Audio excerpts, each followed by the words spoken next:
Welcome to NNT properties అండి. మీరు చూస్తున్న ఈ ఫ్లాట్ వచ్చేసి మనకైతే దీన్ దయాల్ నగర్ లొకేషన్లో మనకు సఫిల్గూడ ఏరియాలో అయితే ఉందండి.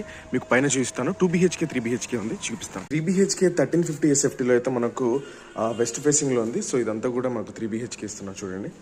సో ఇదంతా మనకు రెడీ టు మూవ్ ఉందండి. ఇదంతా కూడా కిచెన్ అండ్ దాంతోపాటు ఇదంతా utility area. So master bedroom అయితే ఈ విధంగా ఉంటుంది మనకు. అండ్ సెల్ఫ్స్ అండ్ వాష్రూమ్ కూడా ఇచ్చారు. ఇది వచ్చేసి మనకు గెస్టెడ్ బెడ్రూమ్ అని చెప్పొచ్చు. And common washroom and children's bedroom ఇది. సో ఇదంతా కూడా మంచి ఫాల్ సీలింగ్తో అయితే మనకు అవైలబుల్ ఉందండి. ఇదంతా కూడా కార్ పార్కింగ్, బైక్ పార్కింగ్ ఉంది. So 2 BHK 1100 SFT and 3 BHK 1350 SFT అయితే మనకు రెడీ టు మూవ్ ఉంది. ఇంట్రెస్ట్ ఉంటే కనుక స్క్రీన్ మీద కనిపిస్తుంది నెంబర్కి ఒకసారి కాల్ చేసి, లైక్ చేసి, కామెంట్ చేయండి. బెల్ ఐకాన్ తప్పకుండా ప్రెస్ చేయండి. You can get more videos అండి. అండ్ దాంతోపాటు ఇది మీకు ఫ్లోర్కి వచ్చేసి మీకు 4 ఫ్లాట్స్ ఉంటాయి. 2 BHK 2 flats and 3 BHK 2 flats